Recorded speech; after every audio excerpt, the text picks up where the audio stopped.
आपका कक्षा 6 में आपकी नई क्लास है, तो गुड मॉर्निंग। कक्षा 6 के विद्यार्थियों के लिए बहुत ही यानी नया सेशन जो ऑनलाइन लेके आया है, तो आप बहुत ही खुश हो रहे हैं कि हम पहले सेशन जो 5वीं क्लास आपके प्रमोट कर दिया गया था और अब आप कौन सी क्लास में हो? 6 क्लास में हो। और 6 क्लास में आपको बिल्कुल नई क्लास में आपका अभिनंदन है। तो आज हम नई क्लास में आप पढ़ेंगे। तो नई क्लास में देखो क्या है,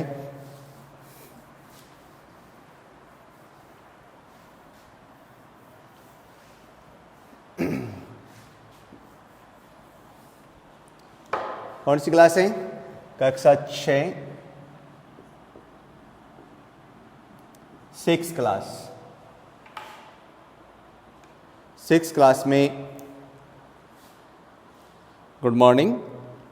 6 क्लास में आपका स्वागत है। मैं सुरेश मेरडा आपको गणित पढ़ाऊंगा और गणित में जो बेसिक चीज़ें हैं आज वो सबसे पहले हम शुरू करेंगे।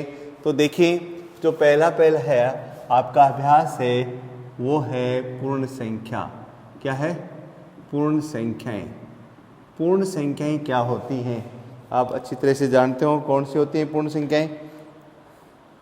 पूर्ण संख्याएं तो संख्याओं के बारे में आप पहले से ही पढ़ चुके हैं। कौन सी हैं? देखिए बेटा, सबसे पहले संख्या क्या है? संख्या आपको पता है कौन सी संख्या होती है? संख्या ज़्यादातर हम क्या करते हैं संख्या को, जैसे आपको कहे हुए संख्या क्या है, तो आप कैसे जवाब दें कि संख्या क्या होते हैं? अंकों की एक अंक होते हैं जो हम क्या करते हैं उसको गिनने में काम में लेते हैं, है ना। तो गिनने में काम आने वाले अंकों की वर्णमाला को हम क्या कहेंगे? संख्या कहेंगे। तो सबसे पहले अपन पढ़ते हैं कि ये आपने पिछली क्लास में पढ़ सके हैं प्राकृत संख्या। क्या पढ़े हैं? प्राकृत संख्या। तो प्राकृत संख्या क्या होती है? प्राकृत संख्या में आपने पढ़ा कि जो शुरू करते हैं 1 2 3 4 5 6 7 8, ये प्राकृत संख्या है। जैसे प्राकृत संख्या कौन सी होगी? 1 2 3 4 5 6 7 8। ये कहाँ तक चलती है?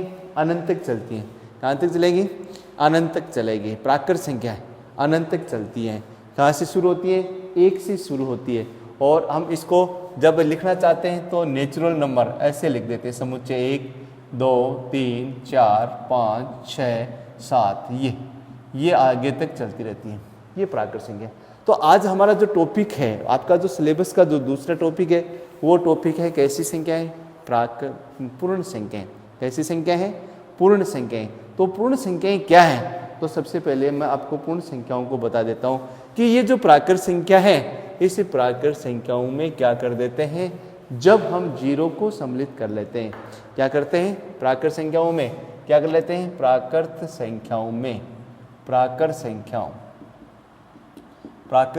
में शून्य को शामिल करने पर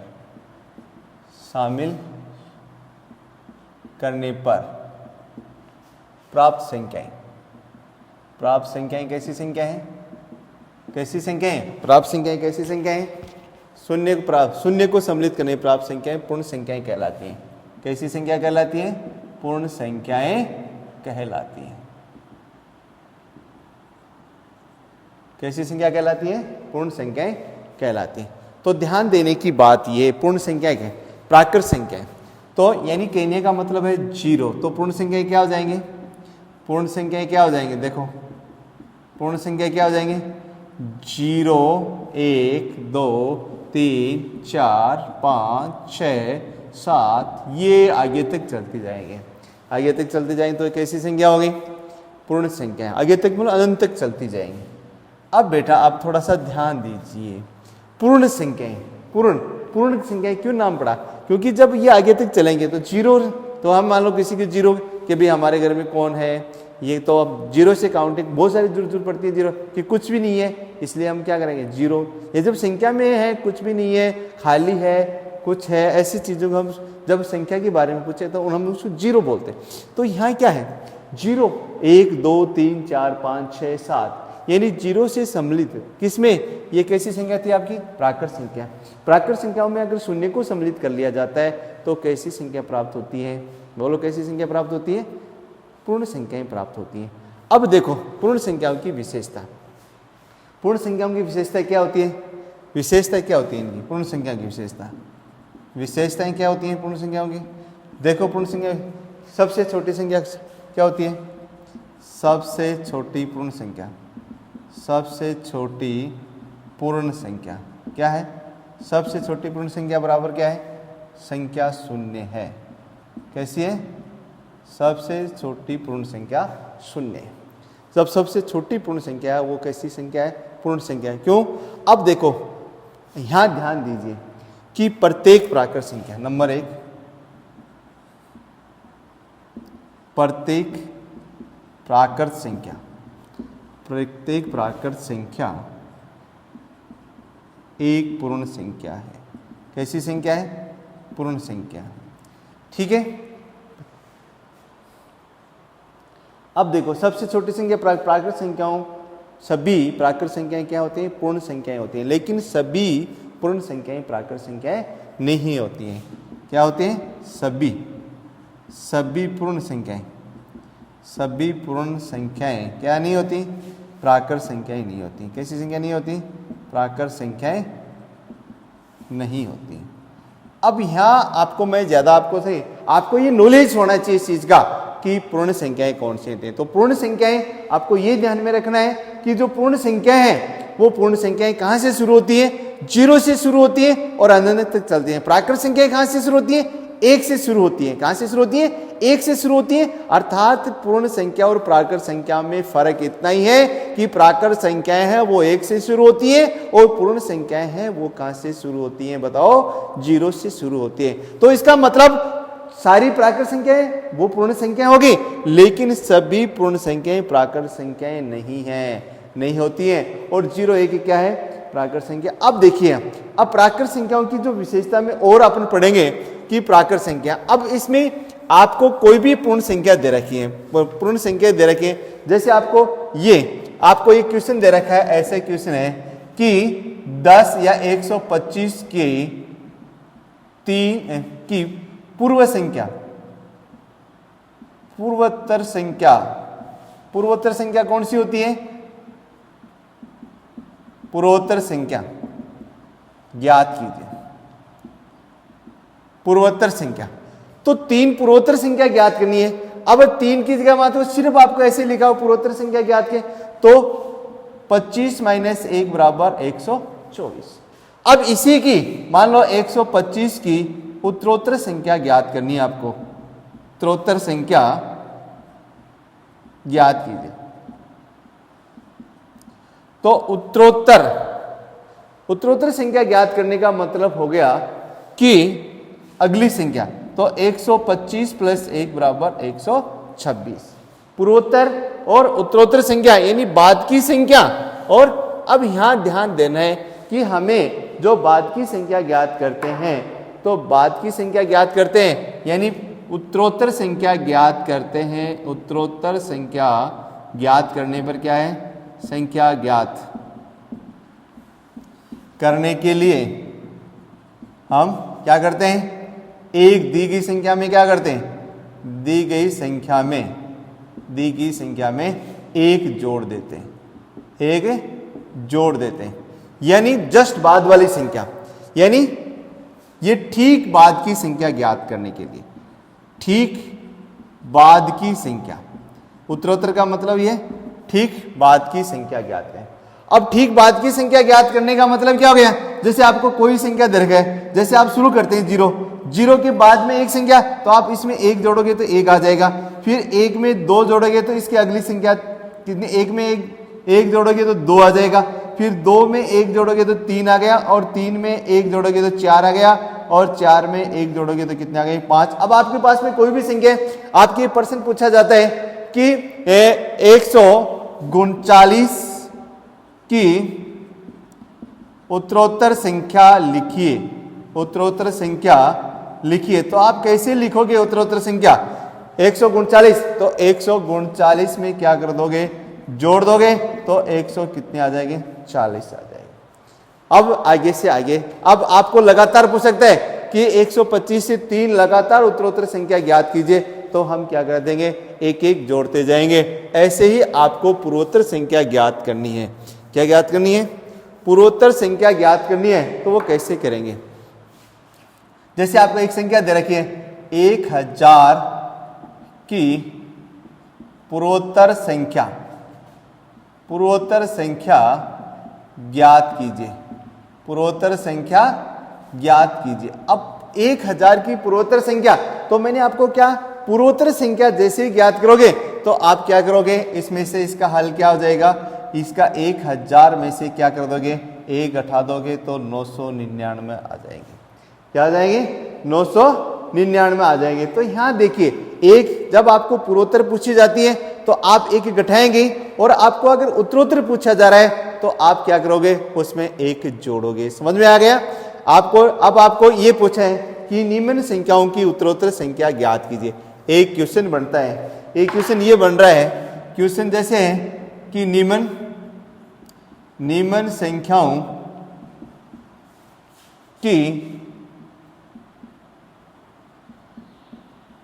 पूर्वोत्तर संख्याएं ज्ञात कीजिए।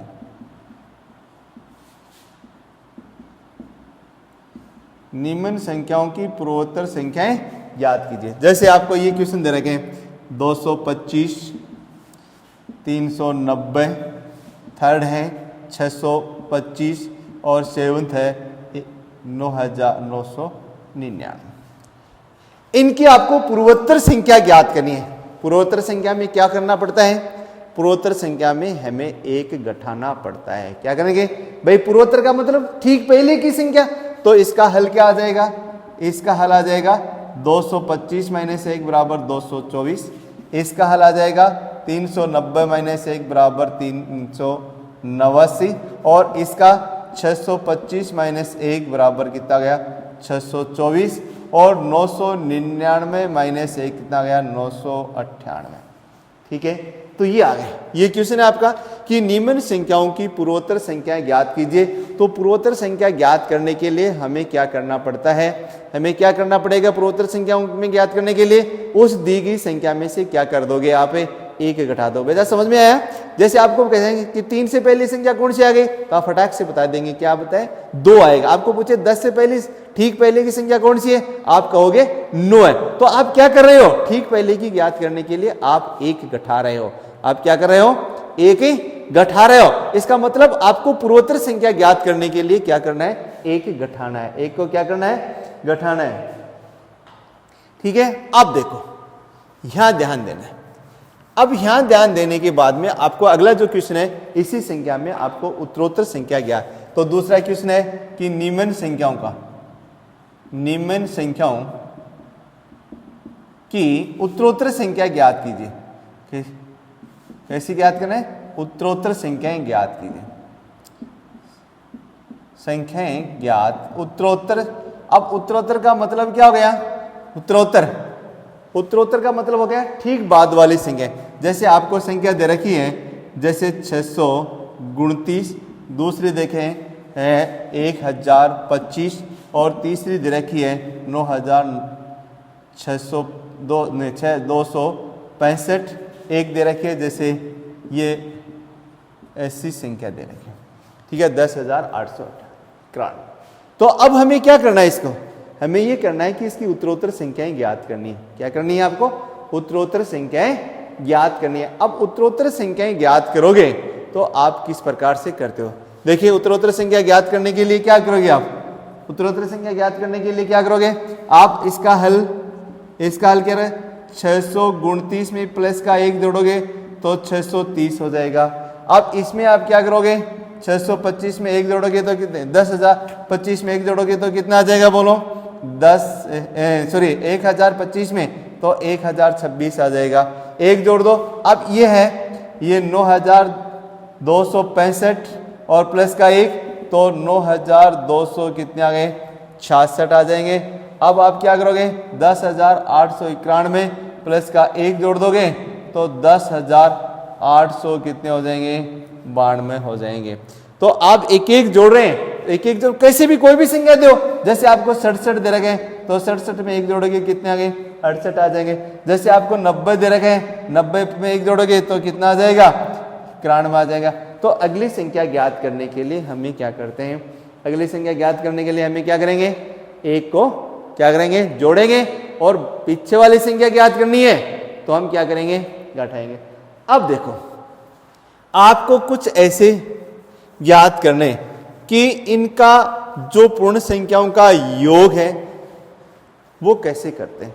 सबसे पहले मैं पूर्ण संख्याओं को किस में आपको संख्या रेखा पर दर्शाते हैं। तो संख्या रेखा पर आपको पता ही है कि कैसे आते हैं संख्या रेखा, ये यहाँ से ये 0 है तो ये तो 0 इधर माइनस का है, लेकिन ये नहीं, ये 1, ये 2, ये 3, ये 4, 5, 6 ये आ गए, ये संख्या रेखा है। इधर रहते ही इसमें अगर इधर हम माइनस की संख्या को सम्मिलित कर देते हैं, करते करते माइनस के सम्मिलित कर लेते हैं तो इसके बाद में ये क्या बन जाते हैं, पूर्णांक बन जाते हैं, इंटीजर्स बन जाते हैं, पूर्णांक बन जाते हैं। ठीक है, अब देखिए यहाँ ध्यान देने वाली बात ये कि जैसे जैसे हम इस संख्या रेखा पर देखो, जैसे जैसे हम आगे चलते हैं, दाईं तरफ बढ़ते हैं तो इस संख्याओं का मान क्या हो जाता है, बड़ा हो जाता है। संख्या जैसे संख्या 6 है, वो किसके 6, संख्या 6, संख्या 6 5 के दाईं ओर स्थित है। किधर स्थित है, दाईं ओर स्थित है। अब संख्या 5 के दाईं ओर स्थित है, इसका मतलब क्या हो गया, संख्या 6 5 के, तो 6 बड़ा है तो 6 ग्रेटर देन क्या हो जाएगा, 5, 6 से बड़ा हो जाएगा, संख्या क्या हो जाएगा 6। और ये देखो संख्या 5, संख्या 5 6 के बाईं ओर स्थित है। किसकी ओर स्थित है, बाईं ओर स्थित है, तो इसका मतलब क्या हो जाएगा, 5 लेस देन 6, 5 लेस देन 6, यानी 5 छोटा है 6 से, 5 छोटा है 6 से। तो यहाँ देखने वाली बात यह है, देखिए बेटा, जैसे जैसे हम दाईं ओर बढ़ जाते हैं तो पूर्ण संख्या क्या होती है, बड़ी होती है, और जैसे जैसे हम बाईं ओर बढ़ते हैं तो पूर्ण संख्या क्या होती है, छोटी होती है। ये आपको ध्यान में रखना है। अब देखिए यहाँ ध्यान रखेंगे तो पूर्ण संख्याओं का योग और गुणधर्म वो कैसे आप पढ़ोगे, पूर्ण संख्याओं का योग और गुणधर्म। अब पूर्ण संख्याओं का योग क्या है, पूर्ण संख्याओं का योग। अब योग आप कर रखें, जैसे आपको 3 + 4 + 5, अब इनको दे रखे हैं तो आप कैसे जोड़ोगे, इसको कैसे जोड़ोगे, आप जोड़ोगे हल में क्या आ जाएगा, बोलो कितना है, 4, यानी 3 + 4 + 5। इसको ऐसे भी जोड़ सकते हो और इसको ऐसे भी जोड़ सकते हो, 3 + 4 और प्लस का कितना आ जाएगा, 3 + 4 और प्लस के कितने हो गए, 5।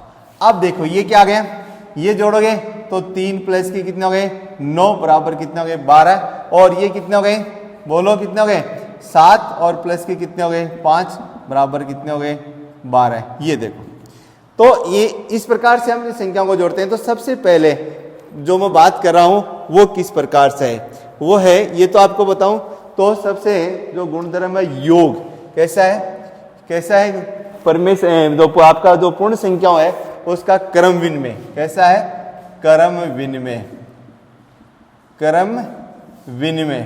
अब क्रम विनिमय गुणधर्म क्या है, क्रम विनिमय गुणधर्म देखो, जैसे आप करेंगे कि 3 + 5, ठीक है, अब 3 + 5 बराबर के कितने आ रहे हैं, 8 आ रहे हैं। ऐसे इसको 5 + 3 बराबर भी कितने आ रहे हैं, 8।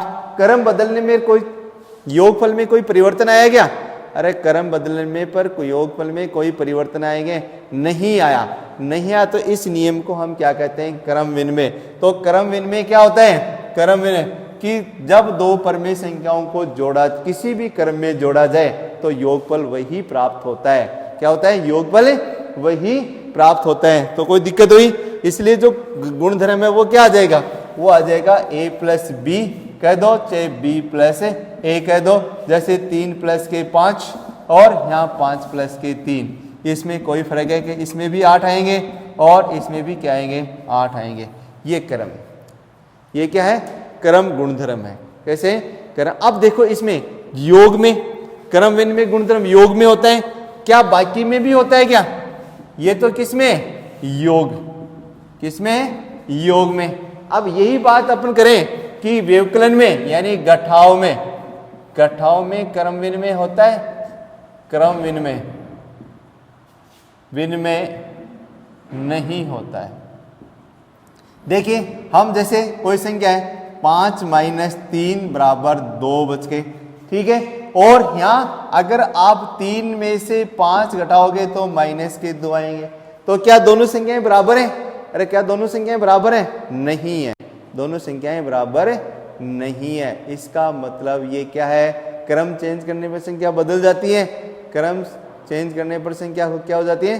बदल जाती है। इसलिए हम यहाँ क्रम चेंज करने पर, तो ये कहने का मतलब a + b, ठीक है इसमें। और यहाँ क्या हो जाता है? नॉट इक्वल नहीं a - b, ठीक है, नॉट इक्वल b - a, ऐसा नहीं होता है। तो आपको तो क्या करना है कि परमेय संख्याओं को जोड़ना ही है। परमेय संख्याओं को क्या है? जोड़ना है। तो आप परमेय संख्याओं को जोड़ेंगे तो आपको मैं कुछ परमेय संख्याओं को जोड़ सिखाता हूँ। कैसे आता है परमेय संख्याओं का जोड़? निम्न परमेय संख्याओं का योग ज्ञात कीजिए। यह है निम्न परमेय संख्याओं का निम्न पूर्ण संख्याओं का योग, पूर्ण संख्याओं का योग ज्ञात कीजिए। अब ज्ञात कर सकते हो आप, जैसे मैंने लिखा 625 + 125, ठीक है। दूसरा है 1075 + 325। तो आपको ये योग अच्छी तरह से आता है। आता है नहीं आता है? अरे क्लास में सीख के आए हो ना, योग आता है। उसके बाद में जैसे जैसे हम आगे पढ़ेंगे तो ये थोड़े थोड़े जटिल होते जाएंगे। तो योग याद करने के लिए देखो आप किसको कैसे करते हैं योग। ये एक परमेय संख्या है तो 625 और प्लस का 125, और दूसरा क्या है 1075 और प्लस का है 325। तो यहाँ देखो 5 5 10, 4 1 5, और ये कितने हो गए? 7 1 कितने हो गए? 8 हो गए। समझ में आई बात ये? ठीक है। ऐसे ही ये देखो 0 और 7 2 कितने हो गए? 9, और 1 कितने हो गए? 10 हो गए। उसके बाद में 3 1 कितने हो गए? 4, और ये आ गए आपके 1400, 1400। इस प्रकार से परमेय संख्याओं का योग करते हैं। परमेय संख्याओं क्या करते हैं? योग, पूर्ण संख्याओं का क्या करते हैं? योग। आपको पूर्ण संख्याओं का योग करना आना चाहिए। तो योग आपने 5वीं क्लास में पढ़ चुके हो, पढ़े नहीं पढ़े? अब देखिए आपको कुछ इस परमेय संख्याओं के क्या करना है, ध्यान में रखना है। किसके? आपको परमेय संख्याओं को, पूर्ण संख्याओं का कैसा योग? ऐसा योग आता है आपका, जैसे आपको ये दिया हुआ है कि कौन सा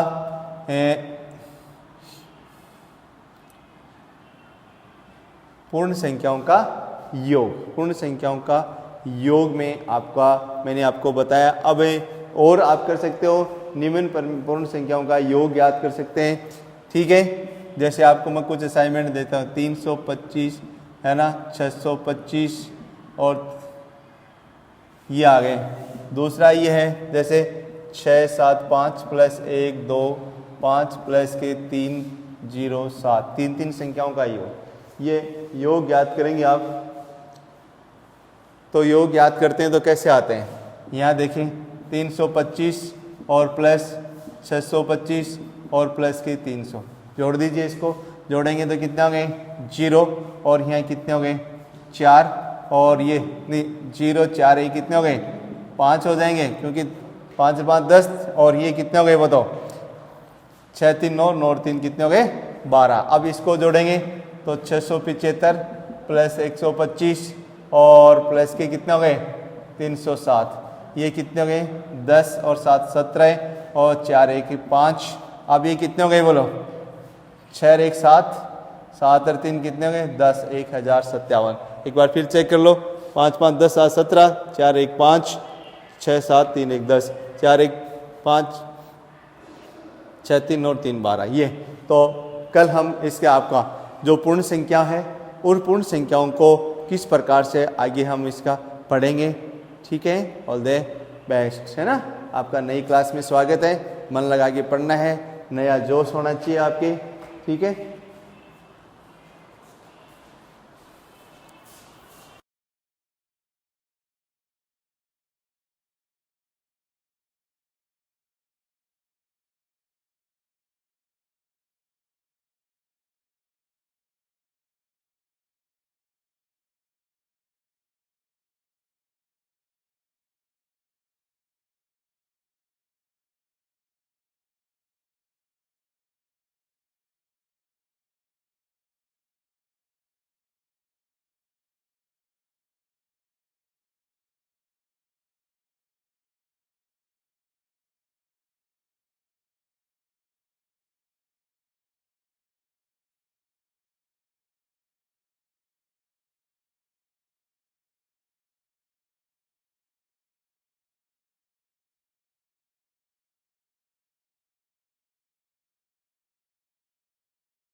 गुड मॉर्निंग। आपकी नई क्लास 7th क्लास में आपका हार्दिक अभिनंदन, स्वागत। और ऑनलाइन क्लास पढ़ने में कुछ मज़ा कुछ और ही आएगा, क्योंकि इस माहौल को देखते हुए ऑनलाइन क्लास में हमें पढ़ना पड़ेगा। और ऑनलाइन क्लास में अगर पढ़ेंगे तो आपको बहुत ही ज़्यादा इंटरेस्ट आएगा। तो आप ध्यान दो कि 6th क्लास के जो बच्चे हैं वो बहुत ही शैतान बच्चे हैं, ठीक है। तो आपको पढ़ना है। तो 6th क्लास के बच्चे अब वो 7th में प्रमोट हुए हैं, तो आज हम 7th क्लास में पढ़ेंगे। तो 7th क्लास में पढ़ेंगे तो 7th क्लास का जो पहला टॉपिक है वो है पूर्णांक। कैसा है? पूर्णांक। अब पूर्णांक क्या होते हैं आप अच्छी तरह से जानते हैं, नहीं जानते? आपने पूर्ण संख्या के बारे में तो सुना है। कौन सी संख्या में? जैसे पहली संख्या पढ़ी आपने, सबसे पहली संख्या पढ़ी थी आपने प्राकृत संख्या। कैसी संख्या पढ़ी थी? प्राकृत संख्या। तो प्राकृत संख्या पढ़ी थी, तो प्राकृत संख्या में आपने लिखा 1 2 3 4 5 6। प्राकृत संख्या में आपने ये पढ़ी थी। तो प्राकृत संख्या में कैसी पढ़ी थी? 1 2 3 4 5 और 6। अब प्राकृत संख्या में के बाद में पढ़ा आपने कैसी संख्या पढ़ी आपने? पूर्ण संख्या। कैसी संख्या पढ़ी? पूर्ण संख्या। पूर्ण संख्या क्या होती है? पूर्ण संख्या हुई 0 1 2 3 4 5 6, ये आगे तक चलती रहती है, ठीक है। तो प्राकृत संख्या और पूर्ण संख्या आपने पढ़ा कि प्राकृत संख्या 1 2 3 4 5 6, पूर्ण संख्या 1 2 3 4 5 6। तो अब यहाँ क्या करते हैं, जब पूर्णांक की बारी आती है तब पूर्णांक में आप पढ़ेंगे तो थोड़ा सा ध्यान दीजिए। पूर्णांक में क्या होता है? पूर्णांक में क्या होता है? पूर्णांक में ये देखो 0, तो इधर से जैसे 1 2 3 4 5 6, इधर माइनस का 1 माइनस का 2 माइनस का 3 माइनस का 4 माइनस के 5 माइनस के 6। अब यहाँ तक आपने पढ़ा तब तो थी 0 1 2 3 4, तब तो ये प्राकृत संख्या। और जैसे इसको 0 1 2 3 4 थी तो प्राकृत संख्या, जैसे आपने इसमें क्या कर लिया? 0 को सम्मिलित कर लिया। किसको सम्मिलित कर लिया? 0 को सम्मिलित कर लिया। तो ये किस में बन जाएगी? 0 को सम्मिलित करते ही किस में बनेगी? अरे 0 को सम्मिलित करते ही ये पूर्ण संख्या बन जाती है। और पूर्ण संख्या में जब आप ऋणात्मक संख्याओं को सम्मिलित कर लेते हैं तो कैसी संख्या बन जाती है? ऋणात्मक संख्याओं को सम्मिलित करने पर ये पूर्णांक बन जाते हैं। क्या बन जाते हैं? पूर्णांक। तो आपकी ये परिभाषा हो गई, यदि पूर्ण संख्याओं में ऋणात्मक संख्याओं को सम्मिलित कर लिया जाता है, अर्थात धनात्मक और ऋणात्मक संख्याओं का संग्रह क्या कहलाता है? आपका क्या कहलाएगा? क्या कहलाएगा? पूर्णांक कहलाएगा। और पूर्णांक संख्या को संख्या रेखा पर दर्शाते हैं। तो मैंने कहा ये 0 है, 0 के इधर तो कैसी संख्या होती है? धनात्मक संख्या, और इधर क्या होती है? ऋणात्मक संख्या। ये सारी कैसी संख्या है? कैसी संख्या है? ऋणात्मक संख्याएं। कैसी संख्याएं? ऋणात्मक संख्याएं हैं। कैसी संख्याएं? ऋणात्मक संख्याएं। और ये कैसी संख्या है? धनात्मक संख्याएं। ये धनात्मक संख्या। तो ऋणात्मक संख्या तथा धनात्मक संख्याओं क्या कहलाता है? क्या कहलाएंगे? ऋणात्मक संख्याओं तथा धनात्मक संख्याओं का जो संग्रह है वो क्या कहलाएगा? आपका पूर्णांक कहलाएगा। तो शून्य के दाईं ओर धनात्मक संख्या है, शून्य के बाईं ओर कैसी संख्या है? ऋणात्मक। जैसे जैसे संख्या रेखा पर हम बाईं ओर बढ़ते जाते हैं तब संख्या का मान कैसा होता है? बढ़ता जाता है। जैसे 0 0 1, फिर अगर बढ़ेंगे तो 1 ग्रेटर देन 2 हो जाता, 1 लेस देन। अब फिर आगे बढ़ेंगे तो आगे जैसे जैसे हम मान जाएंगे तो ये बढ़ते जाएंगे। कैसे? देखो मान कैसे दाईं ओर बढ़ेंगे तो 1 बड़ा है किससे? 2 से नहीं, 2 बड़ा है 1 से, और 3 बड़ा है 2 से। ये देखो ऐसे जब हम संख्या रेखा पर दो धनात्मक संख्याओं को जोड़ते भी हैं, जैसे 1 + 2 जोड़ेंगे तो 3 यहाँ आ जाएंगे, फिर 3 + 1 जोड़ेंगे तो 4 यहाँ आ जाएंगे, फिर इसको इधर जोड़ेंगे तो 4 + जैसे 1 जोड़ेंगे तो कितना आ जाएंगे? 5।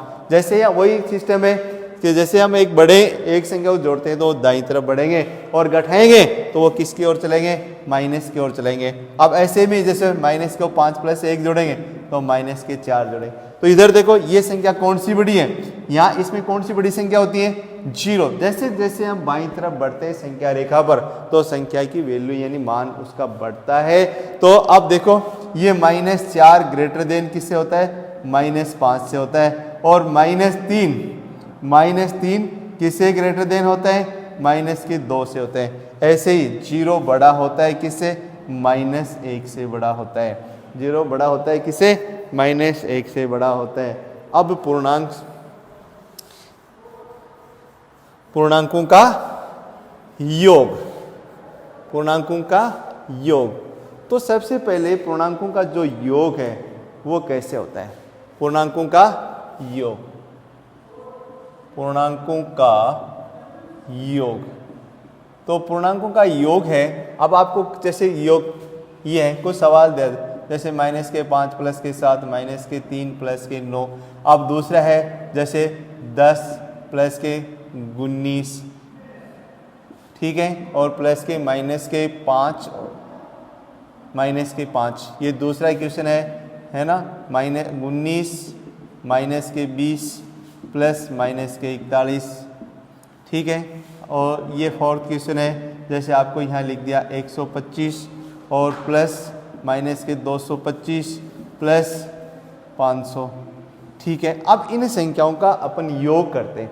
तो अब पूर्णांक में क्या होते हैं आपको पता है, पूर्णांक में प्लस भी होते हैं और माइनस में भी होते हैं।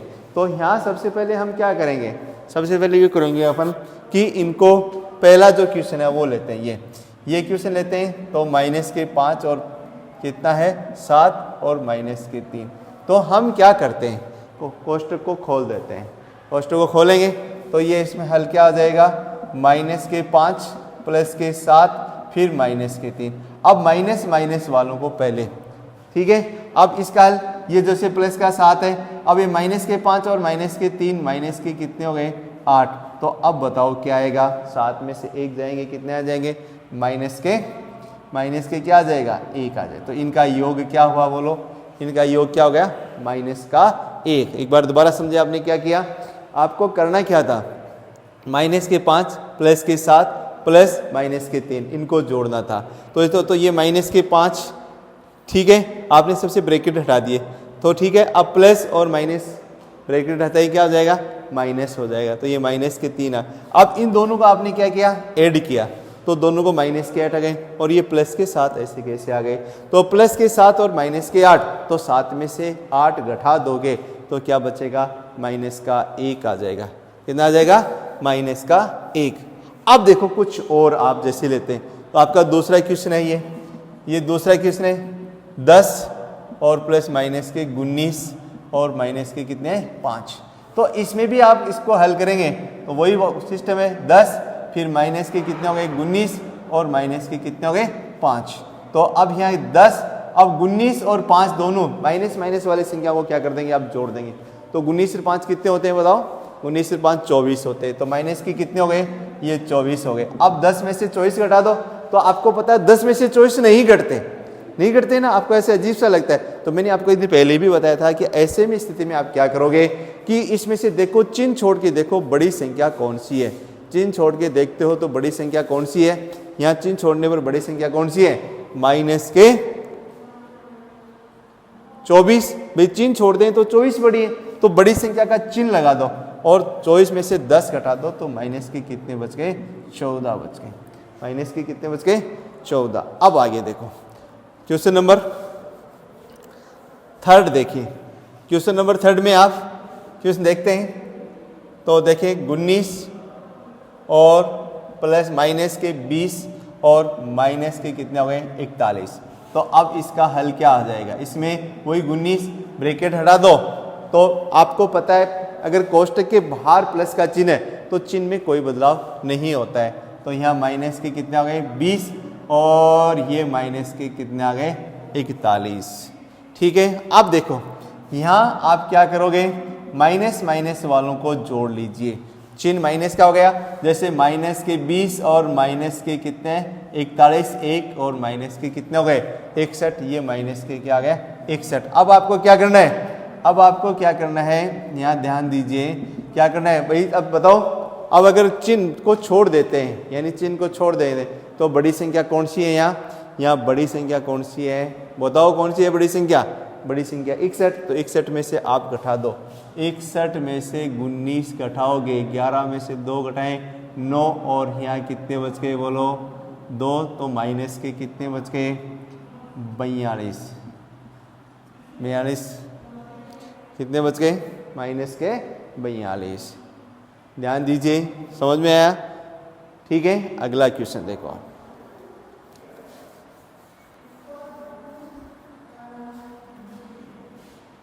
अब अगला क्वेश्चन है जैसे 125 और माइनस के 225 और प्लस के 500 है। प्लस के क्या है? 500। तो इसमें आप क्या करोगे? इसमें यहाँ ध्यान देने वाली बात ये है कि वही है 125 हल में और माइनस 225 और प्लस के क्या है? 500। इसलिए आप क्या करोगे? 125 और इन दोनों को जोड़ दो। 125 और 500 को जोड़ोगे, 125 और 500 को जोड़ोगे तो कितना आएगा? जोड़ो, कितना आएगा? अब इनको इन दोनों को जोड़ेंगे तो ये 625 हो जाएंगे। कितने हो गए? 625 माइनस के 225। अब 625 में से घटा दो, आपको घटाने आते हैं। 625 में से 225 करेंगे, 5 में से 0 0 और कितने आ गए? 4। तो ये प्लस के कितने आ गए? 400 ये आ गए। ठीक है, तो 7th क्लास। ठीक है, यहाँ ध्यान दीजिए, ये 7th क्लास का आपका जो पहला टॉपिक है वो कैसा टॉपिक था आपको? जोड़ने का। अब यहाँ आप थोड़ा सा और देखेंगे, और ऐसे प्रश्न कर सकते हैं आपको, कैसे आपको योग करने हैं। अब आपका यानी अब पूर्णांक में जब बात कर रहे थे तो थोड़ा पहले आपको मैंने जोड़ उनका थोड़ा सा इंट्रोडक्शन करवाया था कि किस प्रकार से पूर्णांकों का योग करते हैं और किन प्रकार से। अब संख्या, अब देखो पूर्णांकों को संख्या रेखा पर मैंने अभी आपको दर्शाना बताया था। अब आपको एक संख्या रेखा दी हुई है पहले क्वेश्चन में एक संख्या रेखा दी है और इसमें ये तापमान दिए हुए हैं, ये तापमान दिए हुए। तो इस संख्या रेखा को देखते हुए आपको तापमान बताना है। तो सबसे पहले मैं आपको ये बताता हूं कि आप बताओ, इस इधर देखो लाहौल स्पीति का तापमान कितना है। ये देखो यहाँ 0 है, 0 से देखो एक एक ये लगे हुए हैं। तो 0 हम 1 2 3 4 5, फिर 6 7 8 9 और ये 10। ठीक है, अब देखो ये 10, उसके बाद में आगे। तो यहां सबसे पहले जो बात है वो है लाहौल स्पीति। लाहौल स्पीति का तापमान कितना है? का तापमान, लाहौल स्पीति का तापमान कितना हो गया बोलो? तो ये माइनस का कितना हो जाएगा? माइनस का कितना हुआ बोलो? ये माइनस का 8 तापमान हो गया। कितना हो गया? माइनस का 8 डिग्री सेल्सियस। लाहौल स्पीति का तापमान कितना हो गया? अभी सब में 5 5 का अंतर, 6 7 और ये 8 हो गया। दूसरा आपको पूछा इसमें श्रीनगर का तापमान कितना है? श्रीनगर का तापमान, अब श्रीनगर का तापमान देखो कितना है। इधर मैंने अभी आपको बताया था कि 0 के बाईं तरफ चलते हैं तो किसके होते हैं? ऋणात्मक होते हैं। कितने होते हैं? ऋणात्मक। तो आप गिनोगे 1 2 3 4, माइनस के कितने आ गए? तो माइनस के 5। अब यहाँ कितना आ रहा है? ये आ रहा है माइनस के कितना हो जाएगा? 2 डिग्री। अब देखो तीसरा है आपको किसका है? शिमला का तापमान कितना है? तो शिमला का तापमान, शिमला का तापमान बोलो कितना है? शिमला का तापमान यह है कितना? 5 डिग्री सेल्सियस। उसके बाद में अब ऊटी का देखो, ऊटी का तापमान कितना है? ऊटी का तापमान कितना आ गया? अब देखो ये 10 11 12 13 और 14, तो 14 डिग्री सेल्सियस। ठीक है, उसके बाद में लास्ट में आपका बेंगलोर का तापमान कितना है? बेंगलोर का तापमान कितना है? उसका तापमान कितना बोलो? तो देखो 20 के बाद में 21 और 22 डिग्री सेल्सियस। ये आपने संख्या रेखा पर देखकर सबको बता दिया। अब यहां देखिए,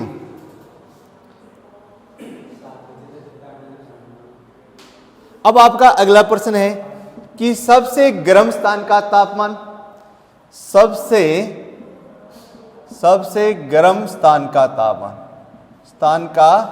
तापमान, सबसे गर्म स्थान का तापमान कितना बोलो? कौन सा स्थान है? बेंगलोर। और बेंगलोर का तापमान कितना है? 22 डिग्री सेंटीग्रेड। कितना है?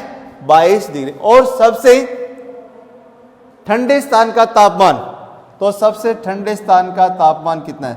सबसे ठंडे स्थान का तापमान।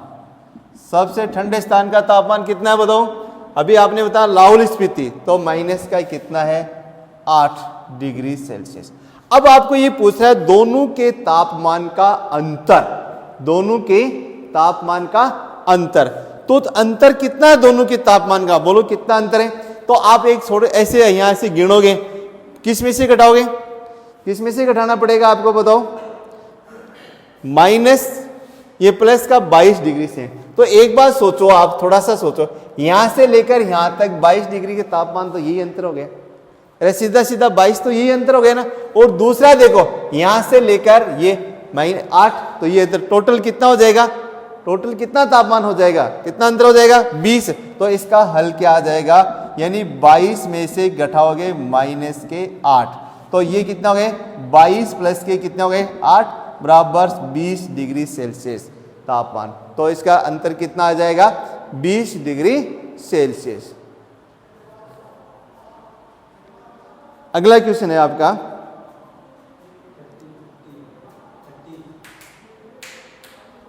22/8, हाँ सॉरी 30, 22/8 कितने हो गए? 30 डिग्री, 30 डिग्री सेल्सियस तापमान अंतर हो गया। अब दूसरा किसने? लाहौल स्पीति। अब इनका अंतर ज्ञात कर सकते हो आप कि लाहौल स्पीति और शिमला के तापमान में कितना अंतर है। लाहौल स्पीति और शिमला के तापमान में, लाहौल स्पीति तथा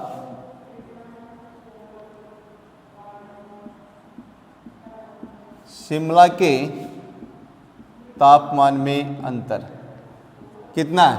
लाहौल स्पीति का तापमान कितना है? वही है। तो यहां देखो शिमला का तापमान कितना है? शिमला का तापमान 5 डिग्री सेल्सियस। और लाहौल स्पीति का तापमान कितना है? लाहौल स्पीति का तापमान कितना है? बराबर है -8 डिग्री सेल्सियस। तो अब इनका अंतर ज्ञात करोगे, तो 5 फिर माइनस और माइनस के 8, तो 5 5 ये प्लस के कितने हो गए? 13 डिग्री सेल्सियस। और अब अंतर की जगह आपको योग भी पूछ सकता है। क्या पूछ सकता है? योग भी पूछ सकता है। अब ऐसे ही आप इसका भी ज्ञात कर सकते हो। किसका? उट्टी तथा, तीसरा प्रश्न बता देता हूं मैं इसमें। तीसरा है आपका ये, इसमें देखो किस किसका? श्रीनगर तथा ऊटी के तापमानों का योग। अब इनको जोड़ेंगे तो इसका तो कितना है? -8, और इसका कितना है? ऊटी का कितना है? बोलो कितना है? ये 14 कितना है? तो प्लस के कितना आ गए? 14 डिग्री सेल्सियस। तो अब यहाँ कितना आ गए? -8 और 14। तो आपको बताया 14 में से 8 क्या हो जाएंगे? घट जाएंगे। तो कितना अंतर, योग कितना आएगा? 6 डिग्री सेल्सियस। ठीक है। तो आज हम इस वीडियो में इतना ही पढ़ेंगे। कल आपको इसके अगले क्वेश्चन करवाएंगे।